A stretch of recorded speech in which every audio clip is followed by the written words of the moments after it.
Assalomu alaykum qadrli do'stlar, aziz yurtdoshlar, efirda Agar Tok-shousi va bizda yana bir jiddiy mavzu. Ko'rsatuvimizning bu galgi sonida biz kiber madaniyat, kiber jinoyatchilik haqida suhbat olib boramiz va xabaringiz bor, joriy yilning noyabr oyi kiber madaniyatni yuksaltirish va kiber gigiyenani shakllantirish oyligi deb e'lon qilingan va oylik doirasida bir qancha ishlar amalga oshirilmoqda. Ekspertlarga yuzlanadigan bo'lsak, avvalambor assalomu alaykum hurmatli ekspertlar, barchangizni ko'rganimizdan xursandmiz va birinchi savolim mana shu oylikning o'tkazilishi jamoatchilikka, jamiyat uchun qanday ahamiyat kasb etadi? Marhamat. Biz bilamiz, mana harakat xavfsizligi oyligi bo'ladi, yong'in xavfsizligi oyligi bo'ladi va mana ko'ryapmiz, endi kiber madaniyatni yuksaltirish, kiber gigiyenani shakllantirish oyligi ham o'tkazilyapti-da. Bu nima beradi xalq uchun? Oxirgi paytda jinoyatlar shunaqa ko'payib ketdiki, men kecha kuni statistikani o'qiganimda ikkinchi jinoyat kiber jinoyatga taalluqli. Kiber jinoyatlar. Demak, jamiyat orasida uchrayotgan juda ko'payib ketdi. Har 10 jinoyatni 5tasi kiber jinoyat hisoblanadi. Kiber jinoyat hisoblanadi. Shuni kamaytirish uchun kiber xavfsizlik oyi o'tkazilyapti. Hozir katta ishlar qilinyapti. Markaziy bank kiber xavfsizlik markazida, shu yerda o'zimizda kiber xavfsizlik markazida shu katta ishlar olib borilyapti jinoyatchiliklarga qarshi. Keyin yana bitta narsani aytib o'tish kerakki, kiber jinoyatlarning ichida 98% kartadan pul o'g'irlanish bo'lyapti. Avval o'tkazilganmi mana shunday oylik? Yo'q, avval bunday oylik o'tkazilmagan. Ilk marotaba o'tkazilyapti. Demak, shunga majbur bo'ldik biz. Majbur bo'ldik hozir xudo. Marhamat, qo'shimcha fikrlar. Mavzuni o'zi dolzarb, nafaqat O'zbekiston uchun, balki butun dunyo uchun desam bo'ladi, chunki bugun odamlar ikki xil hayotda yashayapti desak ham bo'ladi. Ya'ni virtual olamda yashayapti, shu bilan birgalikda real olamda.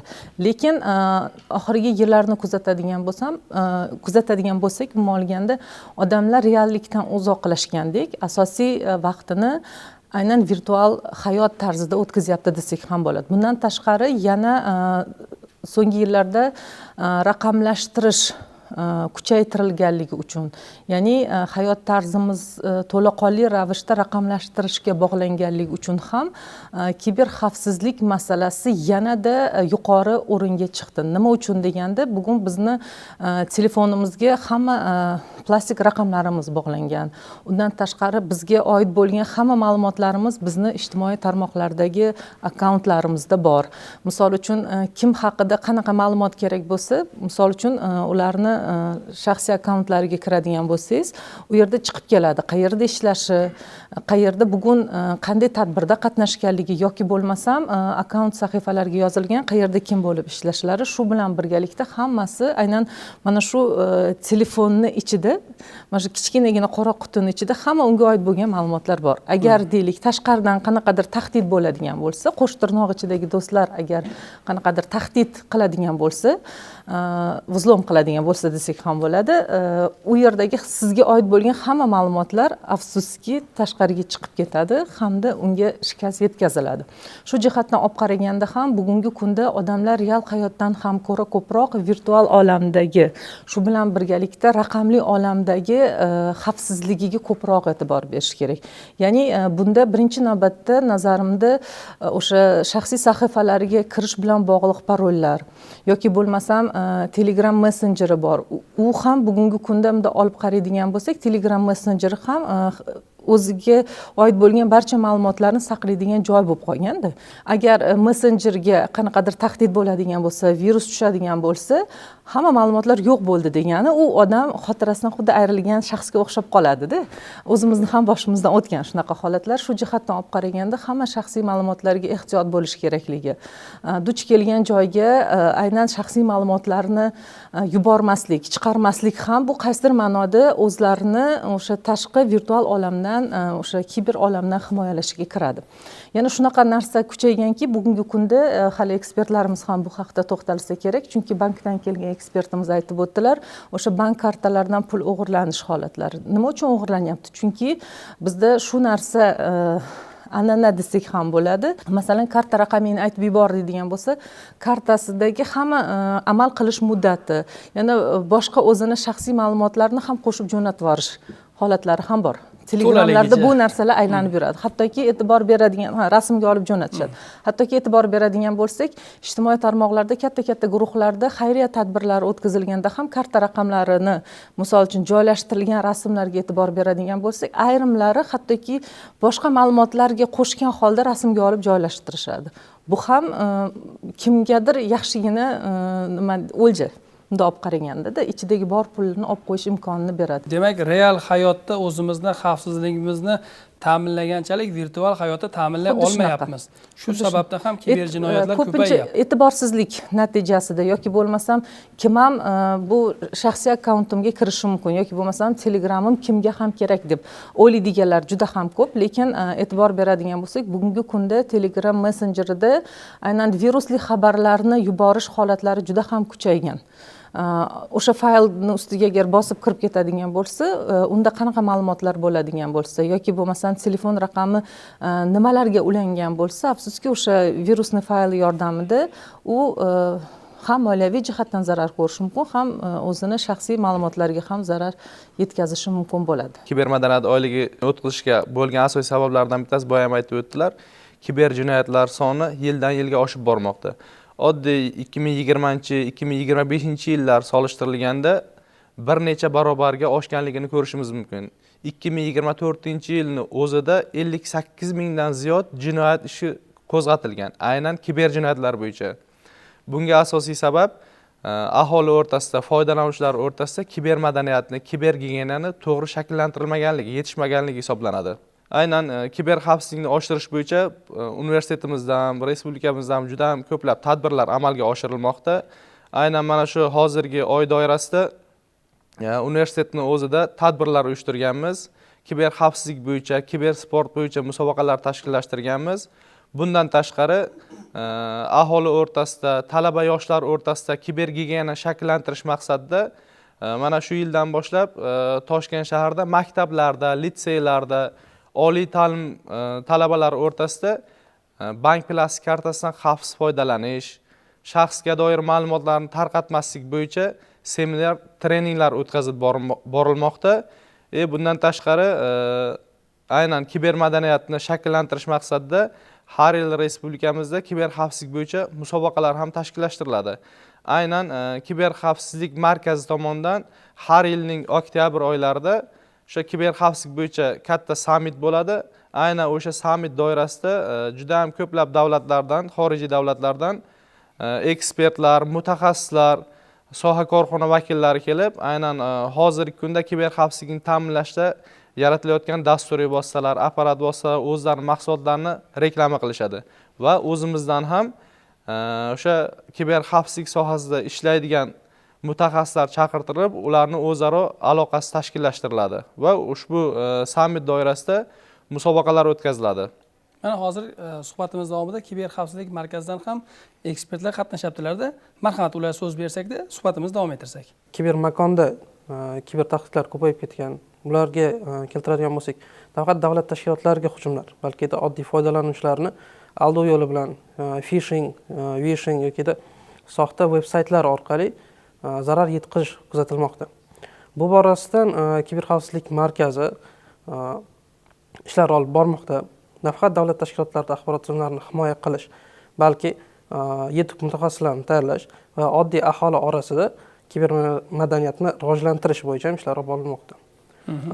Oddiy fuqarolar uchun yengillik yaratish uchun kiber xavfsizlik markazi tomonidan bir nechta ilovalar ishlab chiqarilgan. Bulardan check permission, ya'ni siz o'zingiz qurilmangizda viruslarga tekshirishingiz mumkin. Telegramdan kelayotgan APK fayllarga to'xtaladigan bo'lsak, ularni tekshirish uchun Cyber Qalqon bot, ya'ni Telegram o'zida ochilgan. U yoqqa fayl yuklaganingizda, u sizga iloji boricha tezda ma'lumot yig'ib beradi. Ya'ni yuborilgan fayl zararlimi yoki zararsizmi?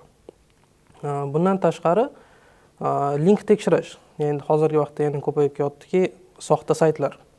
Siz sayt linkini yuklab olib yoki linkini kopiya qilgan holda xavfsizlink.uz saytida tekshirib olishingiz mumkin. 2017-yildan beri shunaqa statistika borki, 2 soat davomida internetga onlayn tursangiz xakerlar tomonidan yo hujumga uchradingiz yoki uchramadingiz. Bu 50 ga 50 bo'lib qoldi. Oradan 8 yil o'tdi. Bugungi kunda yosh bola bo'ladimi yoki yosh katta odamlarmi soatlab vaqtini uzluksiz ravishda to'g'ridan to'g'ri internetda o'tkazishyapti.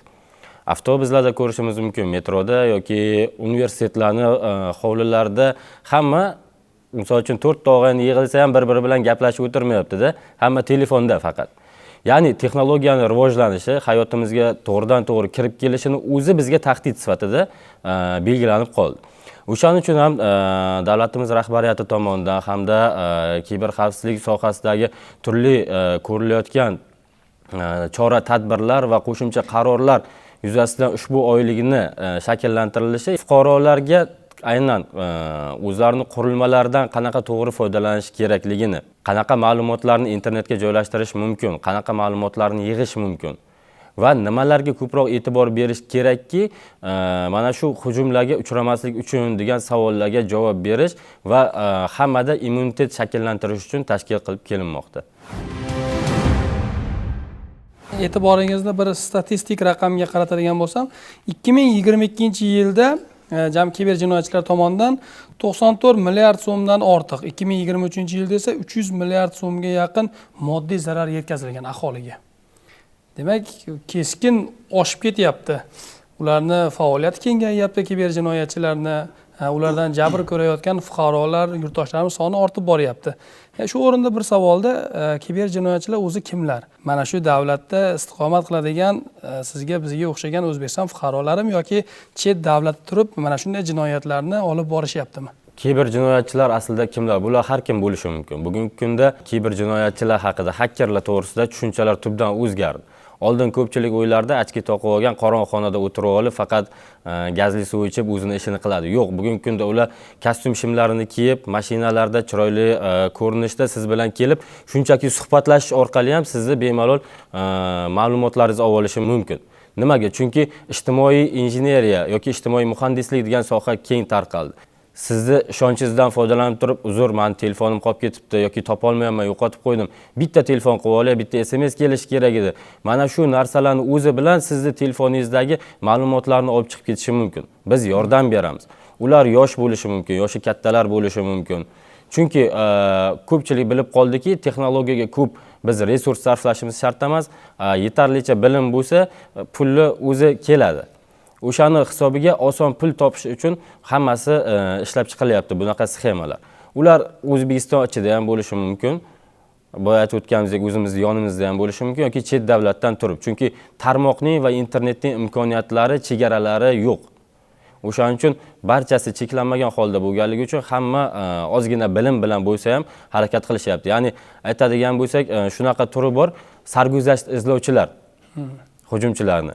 Ya'ni bu dastlabki bilimlarni olgandan keyin dastlabki qanaqadir o'zlariga qurilmalar yoki programmalarni uстановка qilib o'rnatib olishgandan keyin hujumlarni boshlashadi. Ular kim?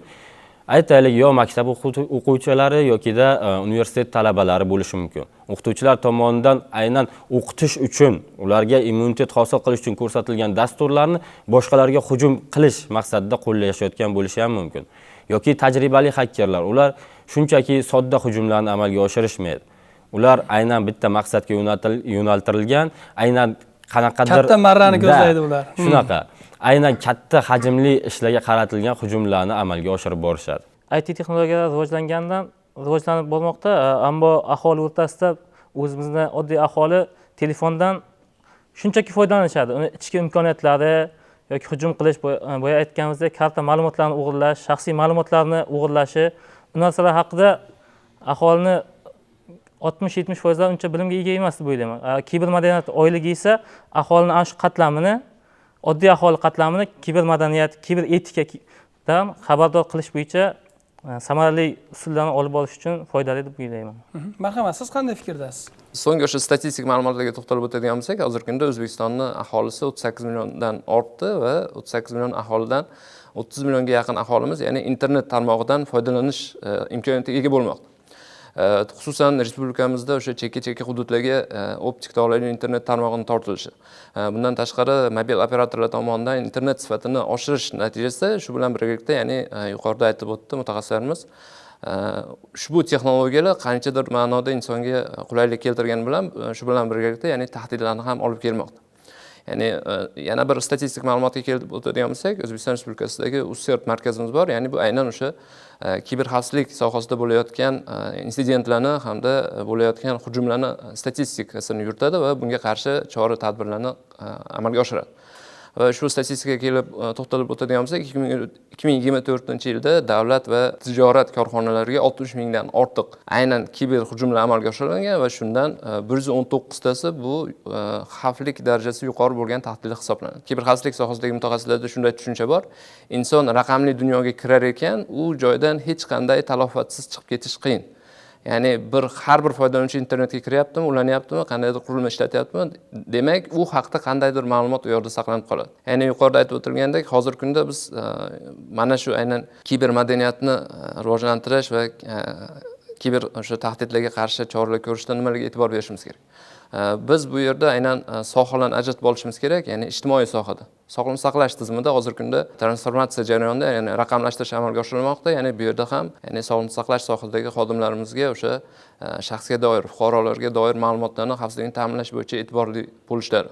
Ya'ni o'sha joriy qilingan tizimdagi bemorlarning shaxsga doir o'sha ma'lumotlarni xavfsizligini ta'minlash bo'yicha birinchi o'rinda, ya'ni o'sha sog'liqni saqlash tizimidagi mutaxassislarni o'qitish, qayta tayyorlash hamda malakasini oshirish va keyingisi yuqorida aytib o'tganimdek, hozirgi kunda aholimizning asosiy qismini yoshlar tashkil qilmoqda va ushbu yoshlarimizni aynan internet tarmog'ida foydalanish madaniyatini shakllantirishimiz kerak.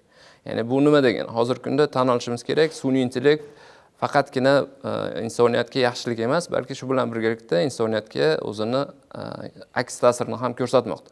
Ya'ni o'zimiz ta'lim sohasini misol tariqasida oladigan bo'lsak, ya'ni yoshlarimizni sun'iy intellektga bog'lanib qolayotganligi.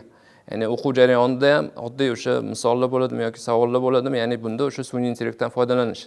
Ya'ni bu yerda ham o'sha sun'iy intellektni faqatgina qaysidir muammolarni hal qilishga yo'naltirishimiz kerak. Ya'ni hozirgi kunda sun'iy intellekt texnologiyalarini ishlab chiqaruvchilar ham ya'ni tan olmoqda, ya'ni misol qilib oladigan bo'lsak, Google korporatsiyasi ham o'sha o'tgan yillar davomida ko'plab o'sha dasturchilarni sun'iy intellekt muammoni hal qiladi deb, ya'ni voz kechgan bo'lsa, lekin hozirgi kunda sun'iy intellektni bunday qobiliyatga ega emasligi tasdiqlanmoqda. Ya'ni bu oylikning asosiy maqsadi bu yoshlarimizda kiber gigiyenani shakllantirish. Ya'ni o'sha internetda kirayotganda yuqorida aytib o'tdi mutaxassislarimiz, o'zini shaxsga doir ma'lumotlar, ya'ni bu shaxsiy hayotini namoyon qiluvchi rasmlar bo'ladimi yoki uni qayerdadir harakatlanishi, ya'ni hozirgi kunda shunaqa ommalashdi, trend desak ham bo'ladi, ya'ni o'sha fuqarolar yoki yoshlarimizni qayerdadir sayohat qilganlarini video tasvirda qo'yishi, hikoyalar qo'yishi yoki rasmlar bilan ifoda etish. Bu ham ya'ni o'sha insonni qaysidir holatda uni kiber tahdidlarni nishoniga aylanib qolishiga asosiy sabab bo'ladi. Ya'ni yuqorida aytib o'tilgandek, bo'layotgan o'sha kiber jinoyatlar, plastik kartalar orqali bo'layotgan kiber jinoyatlarning asosiy sababi, ya'ni o'sha insonlarni telefon raqamlari yoki karta raqamlarini qayerdadir ochiq holatda qoldirib ketishi yoki yuqorida aytib o'tilgandek, uchinchi shaxslarga taqdim qilinish. Mana shu omillar sababli hozirgi kunda respublikamizda aynan bank sohasini oladigan bo'lsak, plastik kartalar bilan bog'liq bo'lgan, ya'ni kiber jinoyatlarning soni oshib bormoqda va shu bilan birgalikda aytib o'tishimiz kerak, bunga qarshi choralar ham ko'rilmoqda. Ya'ni misol qilib oladigan bo'lsak, shu O'zbekiston Respublikasi yaqinida o'sha shaxsga doir ma'lumotlarni tarqatmaslik bo'yicha qabul qilingan qonun osti hujjatlari, bank kartalarini, ya'ni o'sha har bir fuqaroga belgilangan sondan oshiq bank kartalaridan foydalanmaslik. Ya'ni bu ham o'sha kiber jinoyatlar sohasida drop degan tushuncha mavjud. Ya'ni bu yerda o'sha fuqarolarimizni kartalari orqali pullarni aylantirish. Ya'ni bu o'sha fraud tizimi deyiladi. Ya'ni bu o'sha pulni fuqarolarimizni kartalari orqali aylantirish orqali ham bu yerda ya'ni jinoyatga a'zo yoki jinoyat ishtirokchisi bo'lib qolish holati. Ya'ni bu yerdan fuqarolarimizni mana shunday tahdidlardan himoya qilishimiz kerak. Ya'ni o'sha plastik kartalarni uchinchi shaxslarga taqdim qilmaslik va kimgadir iltimos orqali, masalan, hozirgi kunda ham kuzatilyapti, bank kreditlarini rasmiylashtirishda, ya'ni fuqarolarimiz ishonchlilikka moyil bo'lganligi sababli, ya'ni o'sha fuqarolarimiz nomiga kreditlarni rasmiylashtirib qo'yish. Ya'ni bu yerda ham yuqorida aytib o'tildi, shu qurilmani kimgadir ishonib bergan holatda ham, ya'ni bu misol tariqasida ko'rishimiz mumkin. O'sha kredit rasmiylashtirib qo'ygan yoki yuqorida aytib o'tilgandek ijtimoiy tarmoqlardagi akkauntiga kirib olib yoki pul o'tkazuvchi ilovalarga o'sha kirgan holatda o'sha noqonuniy xatti harakatlarni amalga oshirgan. Hurmatli mutaxassislar, e'tiboringizni yana bir ma'lumotga qaratmoqchiman. Oxirgi 4 yilda elektron to'lov vositalari orqali sodir etilgan o'g'rilik va firibgarlik jinoyatlari 17 barobarga oshgan. Ushbu turdagi jinoyatlarning 81% Toshkent shahar, Farg'ona va Toshkent viloyatiga to'g'ri keladi va mana shu jinoyatlarning 53% soxta havolalar orqali tasdiqlovchi shu kodlarni, parollarni olib, undan to'g'ridan-to'g'ri o'sha kiber jinoyatchilar boshqaruvga ega bo'lyapti-da. Raqamlar oshib ketyapti. Mana hozir aytib o'tdingiz, sun'iy intellekt kirib keldi. Sun'iy intellekt bu axborot texnologiyalari sohasida va yangi davrni, yangi bosqichini boshlab beryapti-da.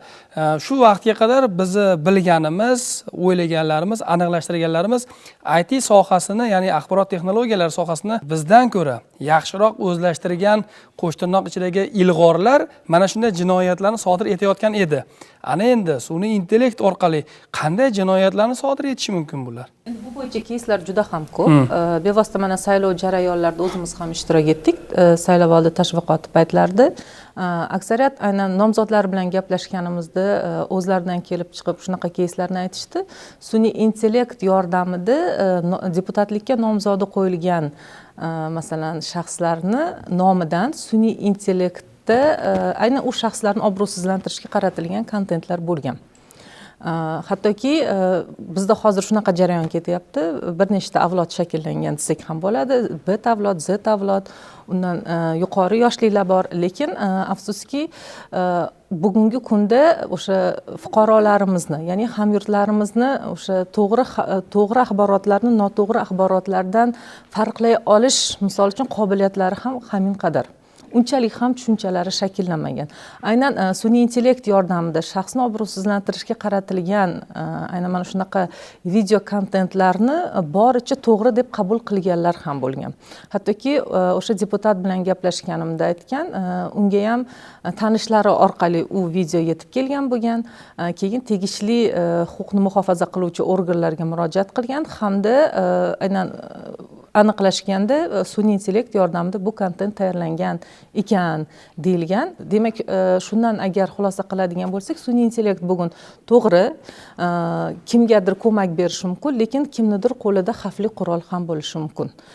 Nimaga xavfli qurol bo'ladi? Demak, unga muntazam ravishda siz o'zingizga oid bo'lgan ma'lumotlarni kiritib borganingizdan keyin aynan mana shu ma'lumotlar asosida ham sizga qarshi u ma'lumotlardan foydalanish ham mumkin. Shunaqa ehtimollar ham yo'q emas.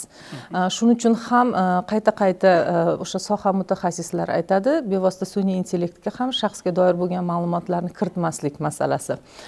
Ijtimoiy tarmoqlarda ham shunaqa xabarlarga ko'zimiz tushadi. Ayniqsa Twitter ijtimoiy tarmog'ida o'qigan edim. Aynan men qayerda yashayman deb savol berganda ChatGPTga uyini adresigacha chiqarib bergan ekan. Hamda o'sha ijtimoiy tarmoq foydalanuvchisi aytayapti, hayron bo'ldim, u qayerdan bilishi mumkin. Demak, meni ham kimdir kuzatyaptimi deb xavotirga tushganligi haqida xabar qoldirgan ekan. Demak, baribir o'zimizni himoyalashimiz kerak ekan. O'zimizga oid bo'lgan ma'lumotlarni kiritishda ham ehtiyot bo'lishimiz kerak ekan. Hattoki soha mutaxassislari pasport ma'lumotlarini ham imkon qadar kiritmaslikni tavsiya etishgan edi. Aynan agar tok-shousining avvalgi sonlarida qatnashganimizda ham qator soha egalari bu haqda tavsiyalarni berishdi. Marhamat, qo'shimcha fikrlar? Sun'iy intellekt masalasiga to'xtaladigan bo'lsak, u o'z nomi bilan sun'iy. Ya'ni siz nimani o'qitsangiz, unga o'shani o'rganadi va o'shanga qarab yo'nalishga ketadi. Ya'ni agar bizda sun'iy intellekt eng mashhurlarini sanaydigan bo'lsak, bugungi kunda ChatGPT, Grok, DeepSeek yoki shunga o'xshagan boshqa turlari bor. Hamma joyda ishlatilyapti va bularga agarda kiber hujumlarga oid savol beradigan bo'lsangiz, faqat ta'riflab berishadi. Lekin ma'lum bir vositani ishlab chiqqan, hujum ssenariysini amalga oshirishni qilib bergan desangiz, yo'q, sen bu narsani boshqalarni zarariga ishlatishing mumkin. O'shaning uchun men senga to'liq javob bermayman degan hozirgi kunda javob qaytaryapti. Ya'ni unga cheklovlar qo'yishdi ishlab chiqaruvchilar tomonidan. Dastlab birinchi chiqqan paytida qilib berayotgandi, lekin hozir cheklovlar qo'yildi. Lekin shunaqa yangi tarafi borki, sun'iy intellektni siz modelni olib turib, o'zingiz yana boshqatdan o'qitishingiz mumkin. alohida o'zingiz serverlarga qo'yib va buni yuzasidan hakkerlar ham xuddi shu imkoniyatdan foydalanishyapti va bugungi kunda sun'iy intellektni buzishga yo'naltirib o'qitishyapti. Bu degani u bir qancha sekund ichida bir qancha siz yillar davomida o'rgangan ma'lumotlaringizni o'rganib, uni amaliy qo'llash imkoniyatiga ega bo'ladi. Va bu juda katta zarar beradi. Xo'p, yuqorida aytib o'tgan statistikalarga to'xtaladigan bo'lsak, bu sonlarni oshib borishiga, ya'ni bir necha baravarlab oshib borishiga asosiy sabablardan bittasi bu karantin davri bo'ldi deb hisoblayman. Chunki karantinda hamma uyida va onlayn ishlashga o'tdi, masofadan turib. Va karantindan keyin biz bu narsani yaxshi o'rganib oldik, ya'ni masofaviy ishlash ham mumkin ekan, ishlarimizni bitirib olar ekanmiz. Buni yaxshi tarafi bor. Misol uchun MyGov xizmatlari yo'lga qo'yildi. Masofadan turib istagan joyimizda kerakli ma'lumotlarni olishimiz mumkin. Lekin hakkerlar ham xuddi shundan foydalanishdida, masofadan turib bizni ma'lumotlarimizni buzishni boshlashdi. O'sha phishing turidagi hujumlar deymiz, ya'ni soxta linklarni yaratib jo'natish. Va ular kutib turishadi. Bir nechta odamga jo'natishadi, kim o'zini ma'lumotlarini kiritadigan bo'lsa, unga nisbatan hujumni yana olib borishaveradi. Mana shuni hisobiga barcha statistikalar bir necha baravarga oshib boryapti va shuning uchun ham mana kiber xavfsizlik markazidan mutaxassisimiz aytib o'tdilar, bunaqa linklarni tekshirish uchun, APK fayllarni tekshirish uchun, ogohlantirishlar berish uchun bir qancha targ'ibot ishlari amalga oshirilyapti va shu bilan birgalikda tekshiruvchi tizimlar ham yo'lga qo'yilib, bular ommaga havola etilyapti. Albatta mana shunday oyliklar o'tkazish orqali targ'ibot, tashviqot ishlarini olib boryapmiz. Aholining kiber madaniyatini, masalan, kiber gigiyenasini shakllantirib, yuksaltirib boryapmiz. Mana shu sohada, ya'ni kiber jinoyatchilikka qarshi kurashuvchi tashkilotlar kiber jinoyatchilarning har qanday firibgarliklariga, ustomonliklariga tayyormilar? Kiber xavfsizlik yo'nalishi bo'yicha o'sha firibgarlar tomonidan sodir etilayotgan jinoyatlarga biz tayyormiz, lekin ularni aniqlashda ma'lum bir vaqt talab qiladi. Hozirgi kunda ko'proq muddat talab qiladi desam ham adashmagan bo'laman, chunki hozirgi kunda jamoat joylarida, ko'chalarda sodir etilayotgan jinoyatdan ko'ra ijtimoiy tarmoqlarda sodir etilayotgan jinoyatlarni fosh qilish, ularni ochish ko'proq muddat talab qiladi. Chunki bu yerda ijtimoiy tarmoq ortida kim turganligini, uning shaxsini hech kim bilmaydi. Ya'ni boya aytib o'tilgandek, u O'zbekiston fuqarosimi yoki chet el fuqarosimi, uni aniqlash ma'lum bir ko'proq vaqt talab qiladi. Shu sababli joriy yil noyabr oyida kiber madaniyatni yuksaltirish oyligi deb e'lon qildik. Buning sababi nimaga? Hozirgi kunda nafaqat yoshlar yoki yoshi kattalar, undan tashqari voyaga yetmaganlar o'rtasida ham kiber madaniyatni yuksaltirish. Hozirgi kunda misol uchun har bir tashkilot yoki televideniya yoki biz tomonidan o'sha targ'ibotlar o'tkazilyapti. Yoshlar yoki yosh kattalar kiber madaniyati ancha hozirgi kunda yuksalgan. 2 yil oldingi holatga nisbatan. Lekin o'sha fuqarolarimizni o'sha kiber jinoyatchilikka aldanib qolishiga yoki plastikdagi pullari yechilib ketishiga sababchi shaxslardan bittasi bu voyaga yetmaganlar ham hisoblanadi hozirgi kunda. Ya'ni qanday holatlarda? Hozirgi kunda ko'p ota-onalar uyga kelganda ishdan keyin farzandlariga telefonni berib qo'yishadi. Bolasini chalg'itadi, yosh bolasini. Lekin ular o'ylab ko'rishmaydiki, ularning o'sha telefondagi shaxsiy doir ma'lumotlari bor. Undan tashqari ularning telefoniga o'sha plastik kartalari ulangan, internet onlayn ishlaydi, hamma narsa bor. Voyaga yetmagan bolalar u narsani kiber hujumlarni yoki kiber jinoyatchilik to'g'risida uncha ma'lumotlarga ega emas. Xohlagan narsasiga kirishadi, telefonda o'ynashadi. Buning oqibatida fuqarolarga kelayotgan virusli dasturlar, o'sha APK fayllar yoki o'sha linklarni bilmasdan bosib qo'yishadi. Yoki firibgarlarni o'sha begona raqamlardan hozirgi kunda qo'ng'iroqlar bo'lishyapti deyishyapti fuqarolar. Xuddi o'shanga o'xshab fuqarolarga bo'lgan o'sha begona raqamlarda bo'lgan qo'ng'iroqlarga yoshlar javob berib qo'yib, ota-onasining shaxsiy doir ma'lumotlarini berib qo'yish holatlari ham bo'lyapti. Yoki hozirgi kunda o'sha voyaga yetmaganlar o'rtasida juda ham ko'payib ketdi.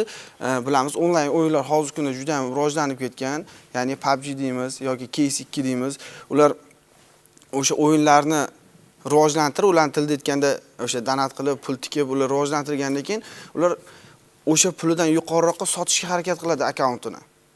Ya'ni o'sha PUBG akkauntlarini sotaman deb turib ham firibgarlarga o'zining ota-onasini plastik kartalarining to'g'risidagi to'liq ma'lumotlarni berib yuborish holatlari bo'lgan. Misol uchun bir oycha oldin bir ayol kishi keldi bizga, endi shaxsini ochiqlamaymiz. 35 yoshli atrofida kelyapti. Men o'sha kiber xavfsizlik bo'yicha, kiber jinoyatchilik to'g'risida to'liq ma'lumotlarga egaman. Men hech qanaqa APK virus fayllarni yoki hech qanaqa bir zararli linklarga hech narsaga kirganim yo'q. Lekin o'zidan o'zi pul ichilib ketdi meni plastigimdan 17,5 million deb. Xodimlar tomonidan surishtiruv ishlari amalga oshirilganda o'zini 10 yoshar o'g'li bor ekan, PUBG o'ynar ekan. O'sha PUBG akkauntini 200 mingga sotaman degan.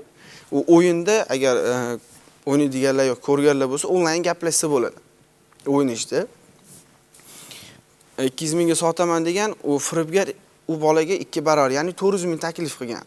Bo'ldi, menga plastik ma'lumotlaringni ayt, men senga o'sha summani tashab beraman. Men uzoq masofada turaman, Toshkentga kela olmayman degan. Onasini plastigini olib turib, plastikdagi raqamlar, amal qilish muddati, qaysi bankka tegishliligini aytgan, hamma ma'lumotlarni bergan. Oxirida firibgar bo'ldi, hozir senga SMS boradi, sen o'sha SMS kodni menga aytsang, senga pul tushadi degan.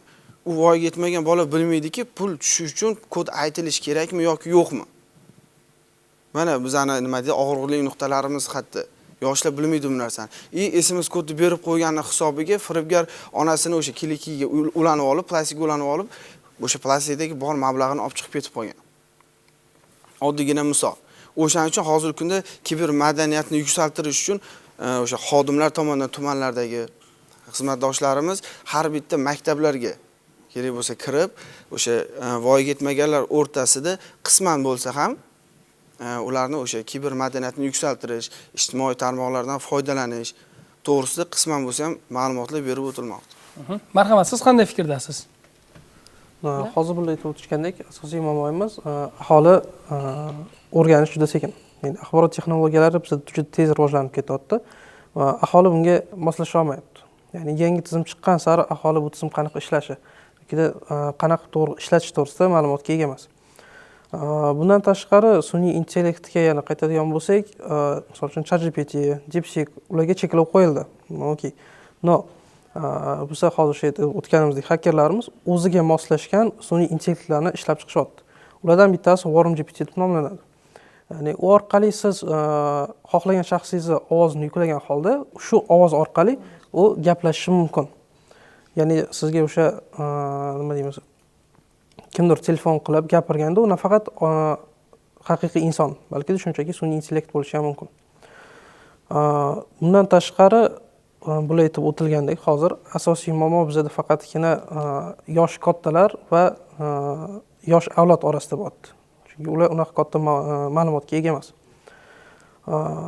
Shuni oldini olish uchun kiberxavfsizlik markazi o'sha boya aytib o'tilgandek maxsus ilovalar va tizimlarni ishlab chiqishyapti. Bundan tashqari kiberxavfsizlik markazini o'ziga kelib, kiber madaniyatni oshirish bo'yicha kurslarimiz bor. Biz o'sha kelib malakaliligini oshirib ketishligi mumkin. Bu faqatgina davlat tashkilotlariga emas, balki oddiy aholiga ham shart-sharoit yaratilgan. Albatta, kiber jinoyatchilikning eng asosiysi baribir elektron hisoblar bilan bo'lyapti, ya'ni plastik kartadagi pullar bilan bog'liq. Tijorat banklarida qanday choralar ko'rilyapti? Mana shunday jinoyatchilikka oid bo'lgan qanday hayotiy keyslar bor? Marhamat. Hozirgi savolingizga men o'ylashimcha 26-yili kiber xavfsizlik bilan bog'liq jinoyatlar keskin kamayishi kerak. Nima desa, shu yili banklarda va fintech tashkilotlarda hammasida antifrod tizimi ishga tushirildi. Antifrod tizimi bu session antifrod hozircha qilindi. Transaksion antifrodlar bu bizning protsessing markazlarida bor. Uzcard xumolarda. Session antifrodlarni asosiy vazifasi bu pul o'tkazishdan oldin harakatni ko'rib, oldidan bilib, firibgarlikni oldini olib, o'tayotgan tranzaksiyani blokirovka qilib qo'yadi. Hozir adashmasam 80% banklar antifrod tizimini ishga tushirdi. Bu standart u session antifroddan tashqari O'zbek Telekom bilan birgalikda Telekom antifrodi ham ishga tushirildi. Bu Telekom antifrodni asosiy maqsadi telefonni o'zgartirib, raqamni o'zgartirib qo'yishini oldini oladi. O'sha o'zgartirib bo'lmaydi. Faqat o'zining telefonidan, keyin ikkinchi yana bitta katta nimasi, siz kelgan SMS kodini kimgadir aytib yuborsangiz ham, u SMS kodni kirgizganda o'sha ishlamaydi. Nimaga desa, SMS kodni telefonga bog'lab qo'yadi. email kodga telefonga bog'lab qo'yadi. Faqat shu SMS kodini qabul qilgan odam shu SMS kodidan foydalanishi mumkin. Demak, xavfsizlik kuchaytirilyapti. Xavfsizlik kuchaytirildi. Afsuski, bizda shunaqa holatlar bor-da, baribir mana suhbatimiz davomida aytildi, yoshlar, ya'ni yosh bolalar va yosh kattalar axborot texnologiyalaridan unchalik ham boxabar bo'lmaganligi sababli kiber jinoyatchilarning qurboniga aylanyaptilar. Aksariyat yoshi ulug' fuqarolarimiz o'zlari yaxshi tushunmaydi. Masalan, shunaqa dasturlarni pul jo'natish yoki pul qabul qilishni yoshlardan iltimos qiladiganlar ko'p-da.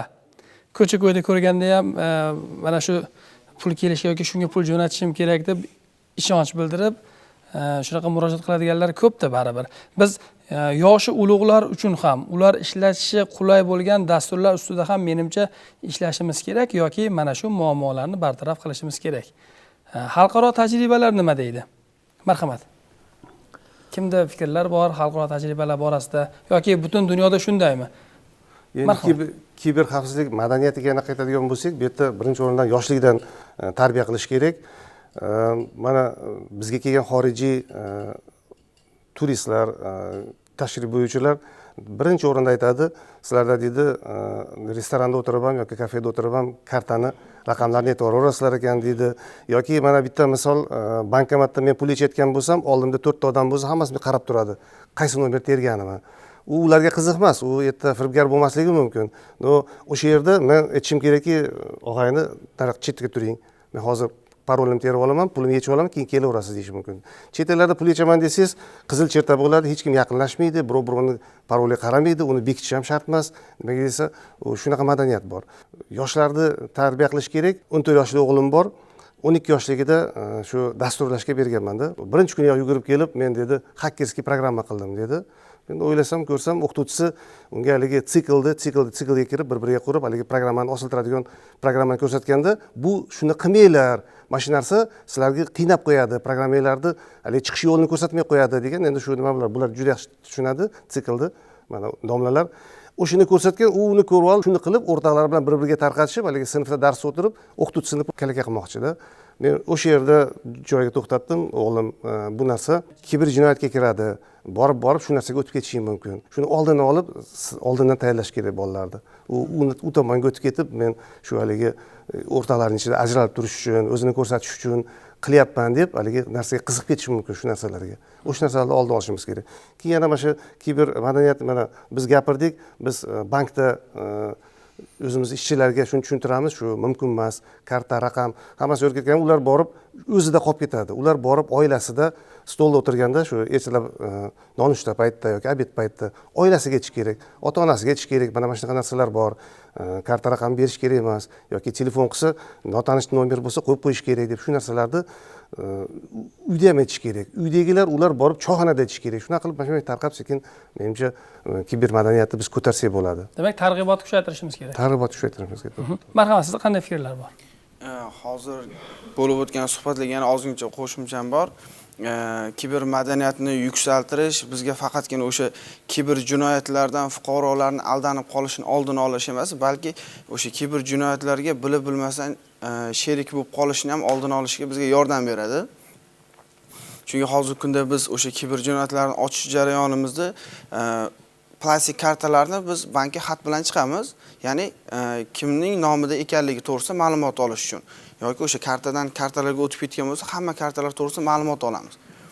Biz u fuqarolarni olib kelamiz yoki chaqirtiramiz, suhbatlashamiz. Bu jarayonda ko'p fuqarolar hammasi pul evaziga ochib bergan bo'ladi kartalarni.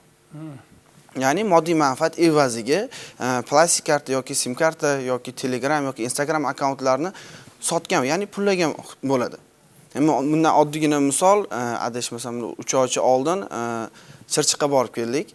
Bitta talaba bolani olib keldik. U talaba bola hattoki bilmaydi plastigida 1 milliarddan ziyod pul aylanganini. O'zi shu darajada boyligini talabani o'zi bilmaydi.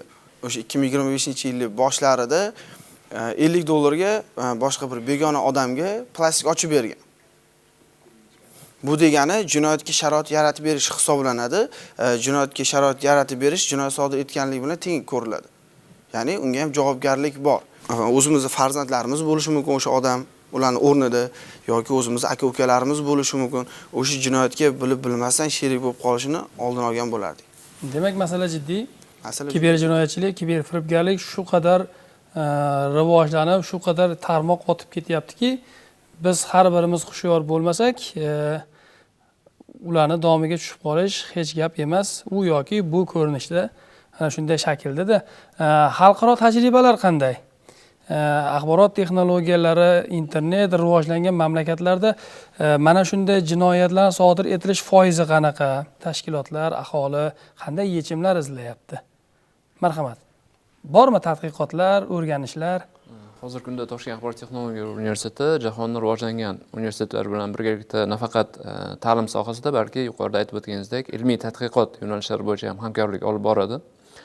Xususan to'xtalib o'tadigan bo'lsak, Yevropaning rivojlangan o'sha davlatlardan hamda Amerika Qo'shma Shtatlari bilan aynan mana shu sohada yosh ilmiy izlanuvchilarimiz qisqa muddatli stajirovkaga borib kelishmoqda, hamda xususan o'zimiz ham Rossiya Federatsiyasi bilan aynan noqonuniy yo'l bilan topilgan daromadlarni legallashtirish va terrorizmga qarshi kurashish yo'nalishi bo'yicha yillar davomida malaka oshirish kurslarida qatnashib kelmoqdamiz. Va yuqorida to'g'ri ta'kidlab o'tdingiz, hozirgi kunda ya'ni yoshlarimiz to'g'ri, ya'ni yoshlarimiz bu tez o'rganishadi. Shu rivojlanayotgan tendensiya bilan ya'ni teng rivojlanish mumkin.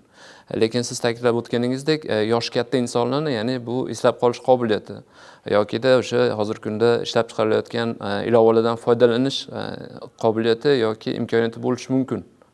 Cheklangan bo'lishi mumkin. Ya'ni bunda qanday chora ko'rish mumkin? Ya'ni o'sha yaqinda o'sha qisqa muddatli borib kelgan o'sha stajirovkamizda Rossiya amaliyotini o'rgandik. Ya'ni Rossiya misolida keltiradigan bo'lsak, bank xodimimiz ham ta'kidlab o'tdilar, ya'ni bizda asta-sekinlik bilan chora-tadbirlar qabul qilinmoqda.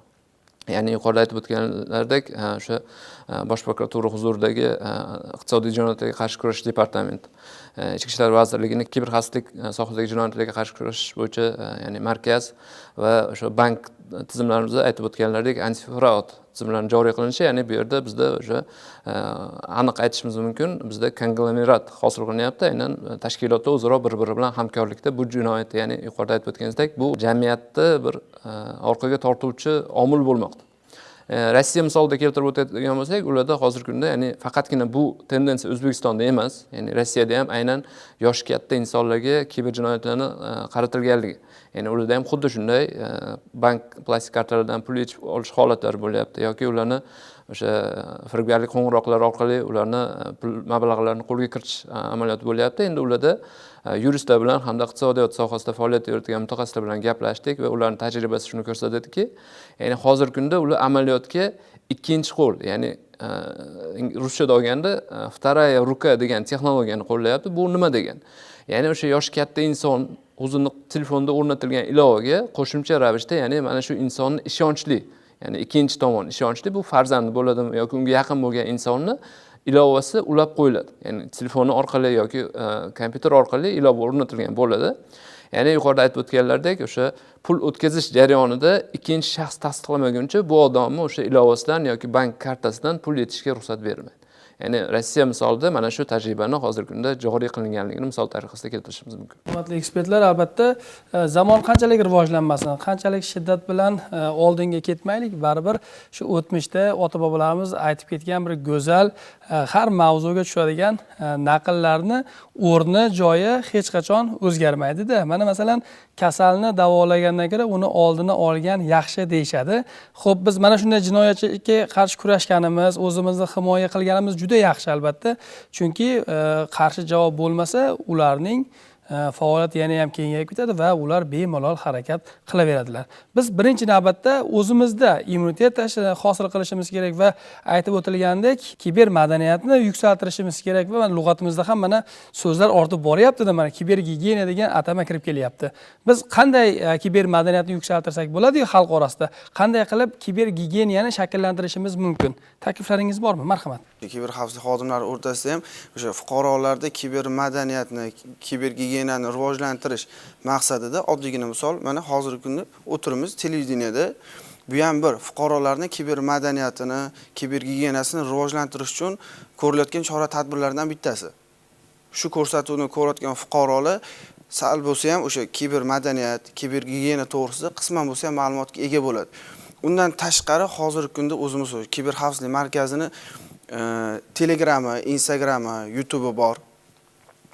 Kanallari, ularda hozirgi kunda o'sha firibgarlar tomonidan amalga oshirilayotgan o'sha jinoyat turlari bo'yicha to'liq ma'lumotlar berib boriladi. Fuqarolarimizdan o'sha bitta iltimos bo'lib qolardi, shunga o'xshagan rasmiy kanallarni yoki ijtimoiy roliklarimizni nima deydi, iloji boricha har kuni kuzatib borishlarini iltimos qilib qolardik. O'sha ma'lumotlarni eshitgandan so'ng, boya sheriklarimiz aytganidek, oila a'zolari, ya'ni internetni tushunmaydigan yosh ulug' ota-bobolarimiz bor, bobo-buvilarimiz bor, ularga yoki hali endi hayotga qadam qo'yayotgan, voyaga yetmagan yosh bolalar bor oilamizda. Ularga yetkazishini iltimos qilib qolardik. O'shanda sal bo'lsa ham o'sha fuqarolar o'rtasida kibermadaniyat, kibergigiyena rivojlangan bo'lardi. Birinchi navbatda nazarimizda yoshlar o'rtasida, ya'ni maktab, kollej deymiz, akademik litseylar bor, oliy ta'lim muassasalari bor. Aynan yoshlarni yosh kategoriyasiga qarab, ular tushunadigan tilda va usulda nazarimizda turli seminar, treninglar, amaliy mashg'ulotlar, master-klasslar o'tkazilishi kerak. Nimaga deganda, aynan soha xodimlari, mana yuqorida ham aytildi, boryapmiz maktablarga yoki bo'lmasam oliy ta'lim muassasalariga deyishdi. Ya'ni shunchaki targ'ibot bo'lishi kerak emas. Ya'ni aynan kiber jinoyatlar, ularni oqibatlari qanaqa og'ir oqibatlarga olib kelishi mumkin. Shu bilan birgalikda kiber jinoyatni sodir etganlarga nisbatan qanaqa javobgarlik choralari bor. Amaldagi qonunchilikda nimalar nazarda tutilgan? Nafaqat ma'muriy javobgarlikka tortish, balki jinoiy javobgarlikka ham ozodlikdan mahrum qilishgacha bo'lgan, masalan, choralar ko'rilishini tushuntirish kerak. Ikkinchidan, ota-onalar tomonidan, ya'ni yoshi kattalar, ya'ni biz ota-onalar tomonidan nazorat kuchaytirish, ya'ni farzandlarimiz masalan internetda kimlar bilan vaqtini o'tkazyapti. Yuqorida aytildi, turli xil o'yinlar. Lekin undan tashqari yana qanaqa saytlarga kiradi, telegramlarda qanaqa guruhlarda bor. Mana shu narsani ham muntazam ravishda kuzatib borish hamda aynan turli xil virusli xabarlarni ochmaslik masalasi. Buni nafaqat yoshlarga, balki yoshi kattalarga ham nazarimizda tushuntirib o'rgatib borish kerak. Shu bilan birgalikda davlat tashkilotlari ommaviy axborot vositalari bilan hamkorlikda turli xil kontentlarni tayyorlash. Nafaqat tok-shoular, balki aynan ijtimoiy roliklar, informativ roliklarni ham ko'paytirish kerak. Hattoki o'zimiz ishlayotgan media markazda ham shaxsga doir ma'lumotlarni saqlash, kiber jinoyatlar qurboni bo'lmaslikka qaratilgan turli xil roliklarni tayyorlaganmiz, ijtimoiy tarmoqlar orqali tarqatganmiz, lekin buni o'zi kam. Chunki aloqa kanallarni ko'paytirish kerak. Aynan bu kabi roliklarni tarqatishni, ya'ni davlat tashkilotlari bilan barcha ommaviy axborot vositalari hamkorlikda ishlash kerak. Nafaqat oylik doirasida, balki undan tashqari vaqtlarda ham hamkorlikni kuchaytirgan holda birgalikda o'sha kontentlarni tayyorlab borish kerak. Bundan tashqari yana bizda afsuski ma'lumotlar juda ham kam. Kiber xavfsizlik borasida, hattoki oliy ta'lim muassasalarida ham bu kabi adabiyotlar masalasida ham bilamiz ahvol qanaqa ekanligini. Ko'proq o'qitish uchun nima deydi, o'sha qo'llanmalarni aynan yoshlarga tushunarli tilda bo'lgan qo'llanmalarni nazarimizda ko'paytirish kerak. Hamda yoshi kattalar uchun ham alohida targ'ibot tadbirlarni olib borish kerak. Shundagina biz o'sha kiber jinoyatlarni sonini sal bo'lsa ham kamaytirgan bo'lamiz. Qo'shimcha sifatida aytishim mumkinki, yosh avlod, ya'ni shu maktab o'quvchilari, litsey, kollej o'quvchilarida kiber xavfsizlik fanini beriktirish yoki o'sha yerda targ'ibot qilish bo'yicha taklif berishim mumkin. Asosiy sabab shundaki, kiber xavfsizlik fani axborot xavfsizligi yoki axborot tizimlari o'quvchilari uchun tanish bo'lishi mumkin. Lekin moliya, turizm yoki qolgan fakultet o'quvchilariga bu fan kirilmaydi. Ular undan bexabar. Sababi kiber xavfsizlik markaziga ko'pgina universitetlardan, maktablardan, litseylardan o'quvchilar kelishadi. Ulardan shunchaki mantiq savol kiber xavfsizlik nima deganda, ular o'zini fikriga ega emas. Kiber xavfsizlik bu shunchaki kiber makonda shaxsga, jamiyatga va davlatning manfaatlarini, ichki va tashqi tahdidlarni himoya qilinganlik darajasi. Ular oddiy narsani bilishmaydi. Taklifim shu. ekspertimizni fikrlariga qo'shimcha ravishda aynan o'zimizda yoshlar o'rtasida kibermadaniyat shakllantirish bo'yicha mana hozirgi kunda universitetimizda aynan maktab o'quvchilari uchun 1-2 soatga mo'ljallangan nazariy va amaliy mashg'ulotlarni o'z ichiga olgan kiber xavfsizlik bo'yicha darslik o'quv qo'llanmalari yaratilmoqda. Bundan tashqari biza o'zimiz texnikumlar bilan o'zaro hamkorligimiz bor. O'sha hamkorlik doirasida kiber xavfsizlik bo'yicha o'quv qo'llanmalar, darsliklar yaratilgan. Mana shu 2025-yilda o'quv qo'llanma yaratildi va 2026-yilda darslik yaratish rejaga kiritib qo'yilgan. Aynan kibermadaniyat shakllantirish bo'yicha, kiber xavfsizlikni oshirish bo'yicha.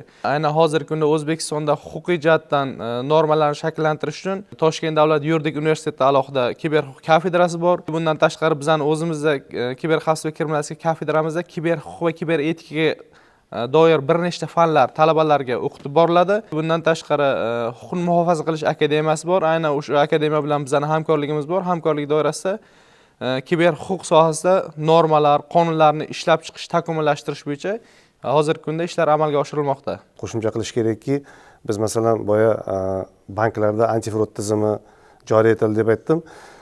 Shu antifrod tizimiga ishlaydigan mutaxassis topolmadik. Juda qiyin bo'ldi. U mutaxassis masalan o'ylardimki, mana shu institutlarda, masalan kiber xavfsizlik fakultetlarida nafaqat kiber jinoyatlarni turlaridan tashqari qo'shimcha shu bizda mana shu maxsus dasturlar bor banklarda. Aytib o'tmoqchiman, DLP, CM, antifrod dasturlarda yaxshi ishlaydigan mutaxassis tayyorlashga ham yo'nalishlar qilib o'rgatish kerak. Mutaxassislar masalasi bugungi kunda aynan dolzarb hisoblanadi va biz shu bilan birgalikda taklif qilardikki, o'sha sohada ishlab yurgan mutaxassislarni ham universitetga kelib, tashrif buyurib, talabalar bilan suhbat o'tkazib, ularni o'sha bitirib tayyor bo'lganigacha nimalarni yana ko'proq o'rganishi kerakligi to'g'risida o'zlarining tavsiyalarini bersalar. Kerak bo'lsa-ki, amaliy darslar o'tkazib, to'g'rimi? Ularga yo'nalish ko'rsatib, qanaqa dasturiy vositalardan qanaqa ko'proq foydalanish kerakligini ko'rsatishni o'rgatsalar, bu ham talabalarimizga ham motivatsiya bo'ladi, ham kelajakda o'zining yo'nalishini, ishini topishga turtki bo'ladi. Lekin taklifingiz yaxshi, o'rinli, lekin mana shu joyda bir fikrim bor edi. Hamma ham poytaxtga kelishga imkoniyat topa olmaydi. Vaqt masalasi bor, moliyaviy taraflari bor-da. Mana shunday tashabbuslarni onlayn holatda olib borish mumkin. Onlayn holatda ham olib borsa bo'ladi. Zoom bor yoki shunaqacha platformalar yordamida onlayn tashkil qilish mumkin. Adabiyotlar masalasida boshqa joylarni bilmayman, bizning universitetimizda shaxsan bitta fakultet har yili bu masala bo'yicha ishlaymiz. Adabiyotlar yetarlicha ishlab chiqishga harakat qilinyapti va shuni bilan aytish kerakki, yosh avlodga kiber xavfsizlikni o'rgatishdan oldin kiber xavfsizlik etikasini o'rgatish kerak.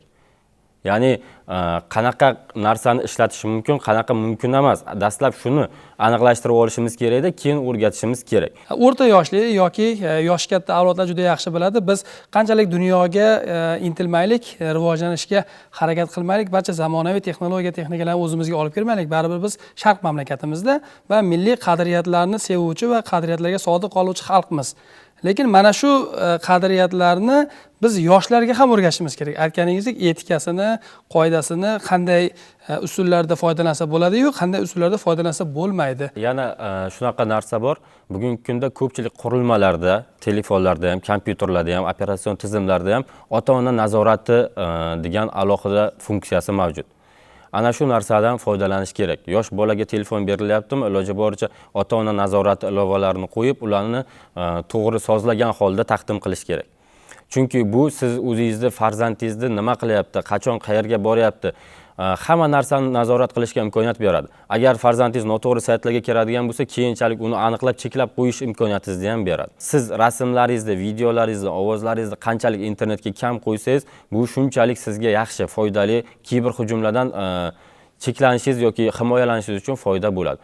O'shaning uchun yoshlarda ham hammani orasida meni ma'lumotim va uni shaxsan menga tegishli doiradan tashqari hech kim ko'rishi mumkin emas degan narsani shakllantirish kerak. Demak, real hayotdagi o'zini ma'lumotlarini, o'zi haqidagi xabar ma'lumotlarni qanchalik himoya qilsalar, virtual hayotda ham xuddi shu ishlarni amalga oshirgan holatda yashasalar, menimcha maqsadga muvofiq bo'ladi demoqchisiz. Tushunarli. Marhamat, fikrlaringiz? Tekin pul qopqonda bo'ladi deyishadi. Xuddi shunga o'xshab, hozirgi kunda yosh bolalar, ya'ni maktab o'quvchilari internetdan, ijtimoiy tarmoqlardan ko'rib, nima deyishimiz, onlayn qimor, shu narsalarni ko'p qiziqib ketishadi-da. Shuning uchun asosan yana ijtimoiy tarmoqlarda bugungi kunda hamma Instagram yoki YouTube kirib ijtimoiy tarmoq tomosha qiladi. Shu sohada ya'ni kiberxavfsizlikni ta'minlash bo'yicha qisqa kontentlarni ko'paytirish kerak. Aholini o'qitishni o'sha maktablardan qanaqadir boshlasak, ya'ni maktab o'quvchilariga informatika fani bor. Maktab o'quvchilari. Ular informatikada faqat qurilmadan qanaqa foydalanishni o'rganishadi. Bizda o'sha qurilmadan qanaqa xavfsiz foydalanish, o'sha qurilmaga ma'lumotlarni kiritamiz yoki ijtimoiy tarmoqlarga kiritamiz. Hozir maktabdagi 7-sinf o'quvchilar menimcha ijtimoiy tarmoqlar, informatika faniga ijtimoiy tarmoqlardan foydalanadi. Instagram, Telegram, YouTube, Facebooklardan foydalanish kiritilgan. O'shalardan qanaqa xavfsiz foydalanishimiz kerak, parollarimizni bermasligimiz kerak, shaxsiy ma'lumotlarimizni boshqalarga yoki akkauntlarimiz boshqalarga ko'rinadigan unaqa qilmaslik kerak. Shu narsalarni o'sha maktabdan tayyorlab borish kerak deb o'ylayman. Albatta, qadrli do'stlar, aziz yurtdoshlar, xalqimizda o'zingni, o'z uyingni o'zing asra degan bir go'zal naql bor. Shubhasiz, boya suhbatimiz davomida ham aytib o'tdik, ota-bobolarimizdan bizgacha yetib kelayotgan bunday go'zal naqllar asrlar o'tsa ham, zamonlar o'zgarsa ham o'rni, ahamiyati yo'qolmaydi. O'zingizga ehtiyot bo'ling. Raqibga, ya'ni kiber jinoyatchilarga hech qachon imkoniyat bermang, chunki ular sizga imkoniyat qoldirmaydi. Mana shunaqa gaplar, qadrli do'stlar. Albatta, shu bilan ko'rsatuvimizga yakun yasaymiz. Agar sizga manfaatli, foydali bo'lgan bo'lsa, biz bundan xursandmiz. Xayrlashamiz. Salomat bo'ling.